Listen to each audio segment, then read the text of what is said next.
We're under a tornado warning, watching this rain run across the yard. See that?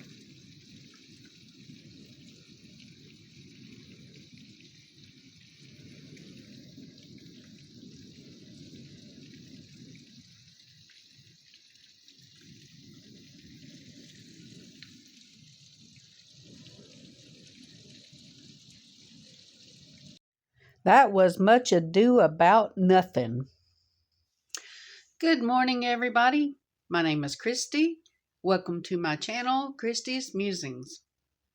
If you're not familiar with my channel, my nickname is Tigger, and you can call me Tigger or Grandma Tigger if you want to hang around.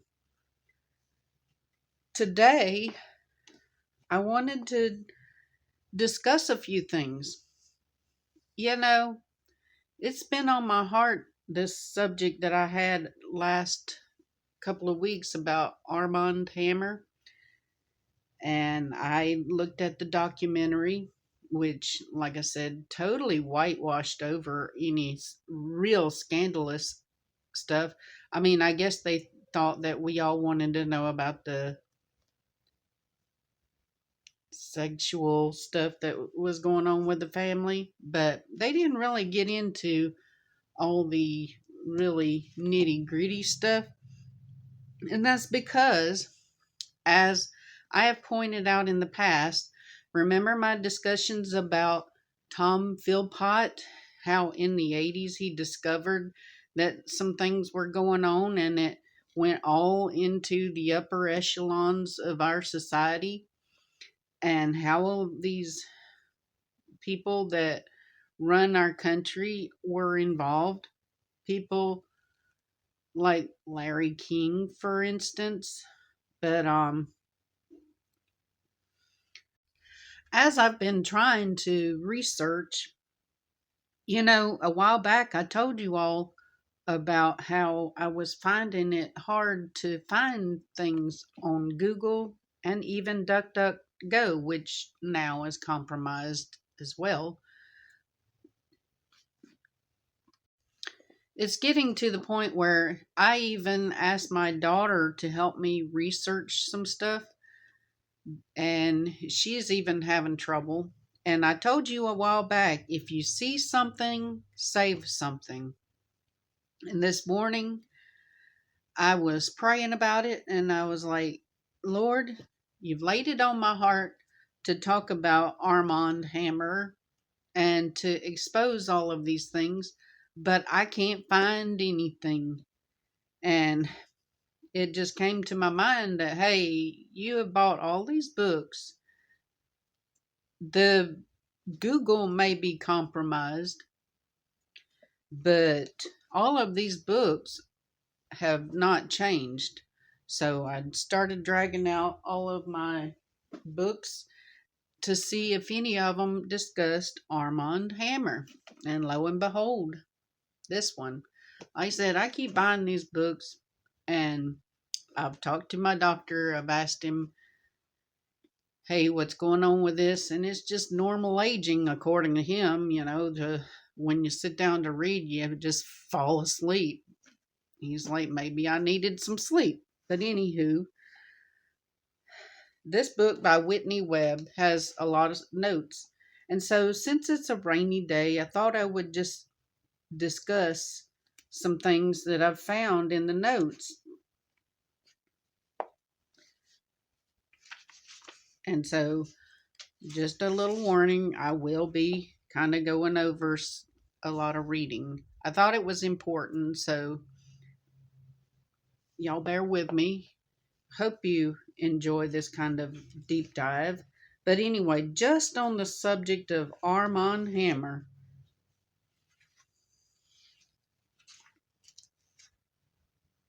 Now, Whitney is really great about writing down where she got her information. So on page 142, she lists that she got some information from a book, Ghosh and Hammer, Last Testament of Lucky Luciano, page 105. 190, page 194.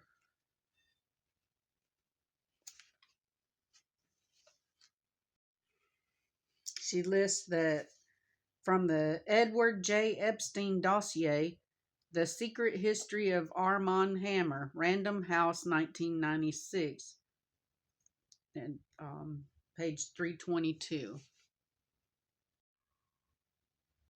Now, you may be asking yourself, Miss Christie, why are you talking about all of this? Well, like I said before, a lot of our history is being erased. And we are seeing how even events in our lifetime are being rewritten. Why do you think that they're holding on to the information about JFK's situation, you know? And people like me that try to share information or save information, we're sometimes labeled as cuckoo or crazy or fanatics or conspiracy nuts, stuff like that. Well, there was this woman named Marion Stokes.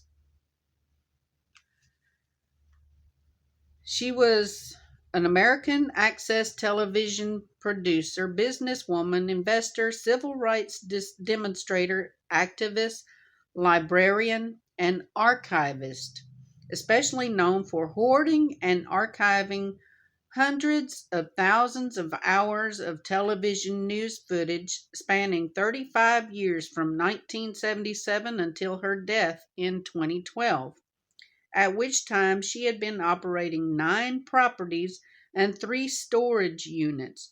According to the Los Angeles Review of Books review of the 2019 documentary Film Recorder, Stokes' massive project of recording the 24-hour news cycle makes a compelling case for the significance of guerrilla archiving. And a personal thing for me is that I was trying to write a post-apocalyptic fictional story, and in my story I researched and discovered how things can be whitewashed or hidden, burned, banned, what have you, to where the public can be manipulated into doing things a certain way. So that is the reason why I'm kind of going over just the subject of Armand Hammer, is because, I got to thinking more about it. And during the 80s, that was the time that our president, Donald Trump, was becoming the man that he is today. And I was trying to find out if he hobnobbed with the likes of Armand Hammer. And you just about can't find anything stating such. But I know that he hobnobbed with the Clintons. He was a Democrat back in the 80s. And I am so sorry about this, the way my camera keeps doing. I don't know what to do to make it stop. But anyway, it fades in and out. But anyway, Trump hung out with the Clintons. He was associates with a lot of people like Epstein. And so now to try to find anything on him connecting him to such is just nearly impossible.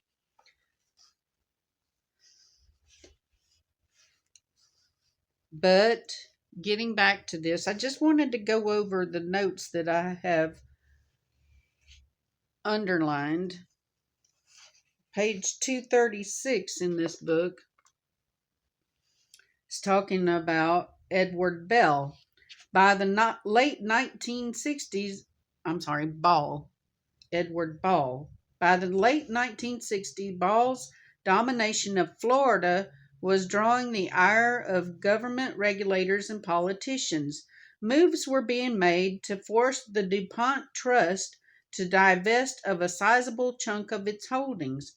As a result, Ball turned to his friend Raymond Mason. Mason bought up some of Ball's real estate, and a proposition was made whereby the concern chartered company would take control of the lucrative St. Joe Paper Company. And I'm just wondering if that's the St. Joe Paper Company where I used to live near Weewahitchka, Florida. That's right near Port St. Joe, so I don't know if it's all the same or not.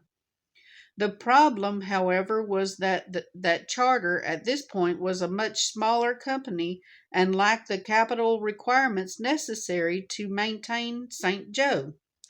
A potential solution arose with a proposed takeover of Charter by Occidental Petroleum, the oil concern controlled by businessman Armand Hammer, who maintained a spot on the board of Ball's Florida National Bank of Jacksonville. So I'm thinking it is the St. Joe where I used to hang out all the time. The sale of Charter to Occidental fell apart, though by no means ended the relationship between the two companies, which remained quite cozy. For the last several days, though, I've been watching this show with Robert De Niro. It's on Netflix called 0 Day. And one of the conclusions that I got, aside from the fact that I felt that they should have done a better portrayal of the devastation that would have happened with all of these cyber attacks, was the fact that the people in our government, if they would just mind their P's and Q's and live by the golden rule and live by God's rule, if they weren't involved in so many things, they wouldn't have to be doing a lot of the stuff that they were doing. And, it's just like with me. I've got sordid things in my past, and I've done things that were captured on photograph. What do I say about it? Well, I've repented of those things, but if you come and confront me with those, you cannot blackmail me because I readily admit that I've done all of these awful things and that I have repented of them. But see, these people in Washington, they want to keep power and control. And so they are afraid that somebody is going to find out what they have done and who they've made alliances with. And so, like I said, it becomes like a web, like a spider web that crisscrosses, and this person finds out what you've done. Now you got to pay them off. You've got to, and it's just a dirty, rotten mess. But anyway, continuing with my topics of just finding what I could find on Armand Hammer, on page 238 is talking about how Carey Energy and Charter first connected is unclear. Through Carey's family connections, Carey Energy was plugged into the world of New York politics. Who lived in New York? Donald Trump. While through the company's executive vice president, Jack McGregor, it had a line to the Carter, Jimmy Carter, the Carter family. McGregor, according to government documents related to the Billygate affair, was an informal advisor to Billy Carter during the time that the president's brother was making his own forays into Libyan business. Finally, through its presence in Libya, Kerry Energy likely brushed up against the interests of Hammer and Vesco, both of whom moved in and out of the Charter Oil orbit. See what a tangled web we weave. Pages 273, 274. It talks about the Middendorf group consisted of prominent business figures like Jackson Stevens, the Arkansas kingmaker behind Stevens. Who lived in Arkansas? Stevens Incorporated, the banker Jorge Pereira, and Armand Hammer of Occidental Petroleum. Stevens, discussed in greater detail in the next chapter, was particularly important to the whole chain of events involving FGB and its takeover by BCCI. BCCI is the bad guys. He had known Lance since at least 1975, likely through their mutual support for Jimmy Carter, whom Stevens had allegedly known since their days at the Naval Academy. Stevens and Lance continued to work together on selling off FGB even after the Middendorf group fell apart. Reportedly, Stevens was involved in the bank's convoluted affairs because he wanted FGB to use a company he controlled, Systematics Incorporated, for its data processing business. Other prospective buyers had different motives. Armand Hammer, for example, saw a gold mine of valuable information that could be leveraged for political and economic gain. FGB had outstanding loans more than 100 U.S. senators and congressmen. Hammer explained all these congressional borrowers had submitted statements to the bank that revealed their precise financial status, including their debts, earnings, real estate holdings, and other assets. Hammer had blackmail in mind. As will be mentioned in Chapter 9, Hammer's father had been a spy for Soviet intelligence, and suspicions that he too had a relationship with the security intelligence apparatus of the USSR dogged Armand Hammer for years. This makes his interest in using FGB for the financial blackmail of American senators and congressmen particularly significant. However, Hammer eventually abandoned his takeover scheme and sold off his shares to BCCI frontmen. It is possible that his encounter with the bank was not a one-off event, however, as throughout the 1970s, roughly 1 billion shares of Hammer's Occidental Petroleum were held by one of BCCI's agents, Guy Farone. And I don't know if I said that correctly. In a New York Times blurb on the arrangements, Farone was described as Occidental's representative in Saudi Arabia. Later, Occidental partnered with the London-based Adak Oil Company Limited, which was led by a handful of BCCI players. These included Farone and Kamal Adham, Adham, the former Saudi intelligence chief and co-founder of the Safari Club. Again, with all of this reading, I'm trying to show you how if you have saved books, you will be able to find all of this information. And my point in reading all of this, especially about Armand Hammer, is I'm trying to show you the web of people that Armand Hammer was touching on and connected with and worked through. And like I said, this book goes through a lot of political people and even a lot of um, media pundits. And so I'm trying to read all of this, and I hope you can bear with me. I know it's going to end up being kind of long, but I want to show you how all of these people are connected just to this one person, Armand Hammer. As BCCI burrowed deeper into, this is page 276, by the way.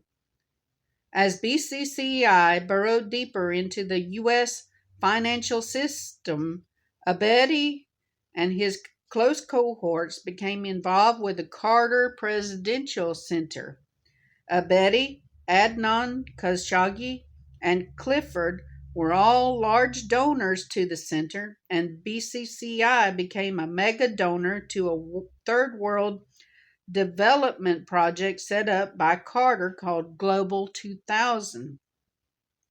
Abedi was selected to serve as a co-chairman of Global 2000, while Carter himself was the acting chairman. Another politically connected philanthropic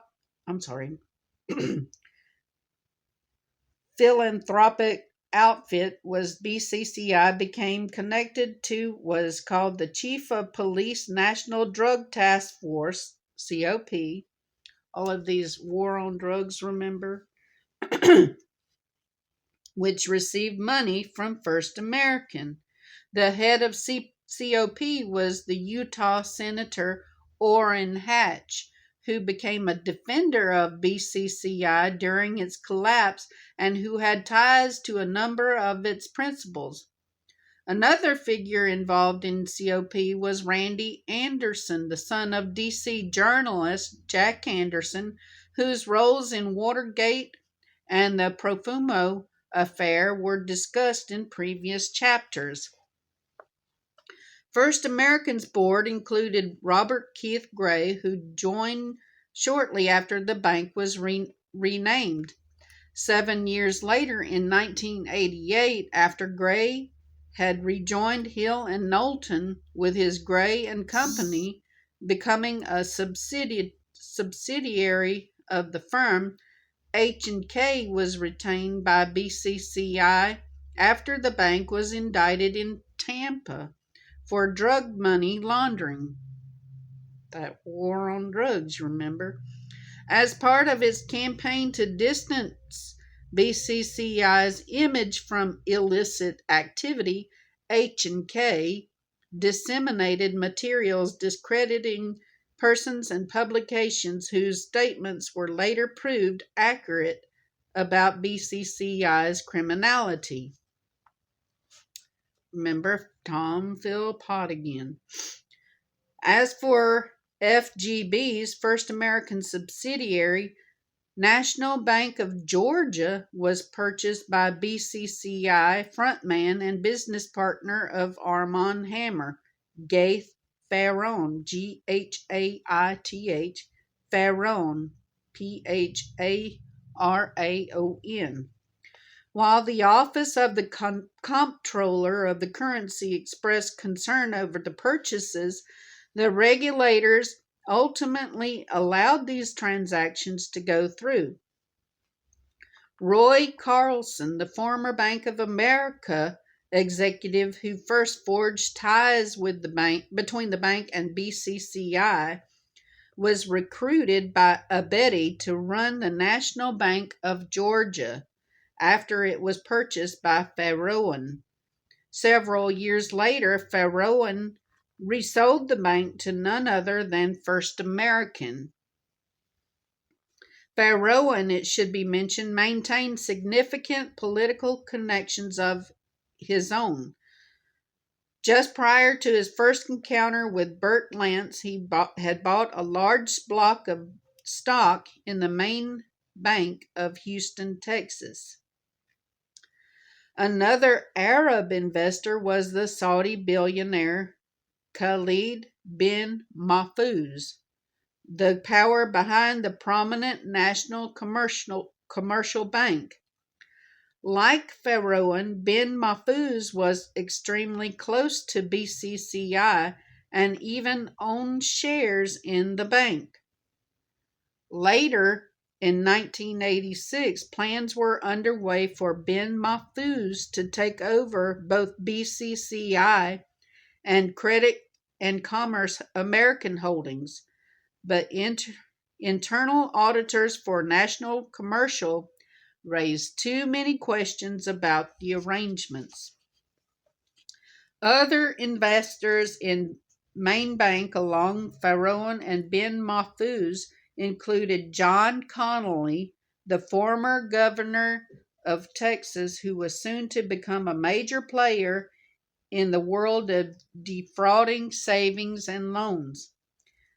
There was also James R. Bath, a close friend of George W. Bush, and according to his former partner, Bill White, a CIA asset who had been personally recruited by George H.W. Bush in 1976 when Bush was director of the agency.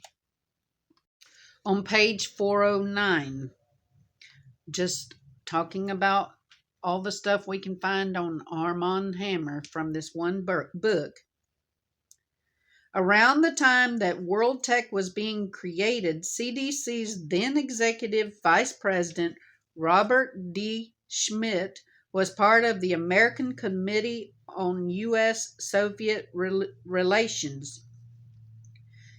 ACUSR, previously an American Committee on the East-West Accord. Other members at the time, specifically in 1977, included Robert Maxwell's lawyer and confidant, Samuel Pisar, stepfather to future U.S. Secretary of State Anthony Blinken, as well as Thomas Watson Jr. of IBM, who would become U.S. ambassador to the Soviet Union in 1979. Another member was Paul Zifrin, previously discussed in Chapter 1 as a major figure in the organized crime networks that ran through Hollywood, including those tied up with Lou Wasserman and MCA. Zifrin and Wasserman's families would later intermarry. By the mid-1980s, Occidental Petroleum executives Armand Hammer and William McSweeney would also join the ACUSR. ACUSR member Samuel Pisar also represented Hammer's business interests. As previously mentioned in Chapter 7, Hammer served as a back channel between the Americans and the Soviets and had been involved in the entry of BCCI into the U.S. financial system. As noted was the fact that he was originally sought to acquire FGB himself for the purpose of financially blackmailing U.S. politicians. It is also worth mentioning again that Hammer's father, Julius Hammer, had once served as a Soviet spy. The last section that I will cover concerning Armand Hammer, and again, I want you to think of a spider web that's reaching out and connecting to all of these people, politicians, movie stars, Hollywood pundits, people like Larry King. That's a whole nother subject of itself. Anywho, this is just the stuff I've looked up about Armand Hammer. And so you know that if these people, like the Clintons and the Carters, what have you, if they hung out with all of these people I'm telling you about, and we know that Donald Trump hung out with the people that hung out with Armand Hammer, then you know that there had to be some connections there. That is the point that I'm trying to make with all of this. A 1989 article from the Omaha World Herald stated that King, that's Larry King, donation of $25,350 netted him access to Citizens for America's Founders Club. Other members of the group's Founders Club included Ivan Boesky, the insider trader tied to Drexel Burnham Lambert, and the corporate raider T. Boone Pickens. Boesky boasted long-standing ties to Max Fisher, a mentor of Leslie Wexner's. Pickens was a major shareholder in Occidental Petroleum, which was run by Armand Hammer and somewhat involved in BCCI's entry into the U.S. financial system. This book, this is just book one, has a lot of stuff on Armand Hammer. And so what I suggest to you is to, if you have the money, to start purchasing books that you know cover all of these subject matter, because I believe that with all of this subject of book banning and making things inaccessible, like I said, you try to go look up Armand Hammer on the internet, and all you're going to get is Wikipedia. And depending on what political leanings you are, it may give you some dirt on the other side. But my daughter and I both have been looking, and we could not find much of anything on Armand Hammer connected to much of anybody. And like I said, they had that House of Hammer documentary on Netflix, and I believe it was Netflix. But anyway, wherever it was, it might have been Prime. But anyway, wherever it was, it did not go into all of the subject of any ties to politics, politicians, other countries, what have you. So the information you are getting nowadays is limited. And so I suggest, like I said, if you see something, save something. And I know this was long and drawn out, and you may be puzzling as to why I brought all of this out, why I bothered to read all of this. But again, I want you to see the spider web that's connecting all of these people. And if you really want a dirty eye-opening experience, look into Larry King and all the accusations about him and Boys Town of America, that is. Love y'all.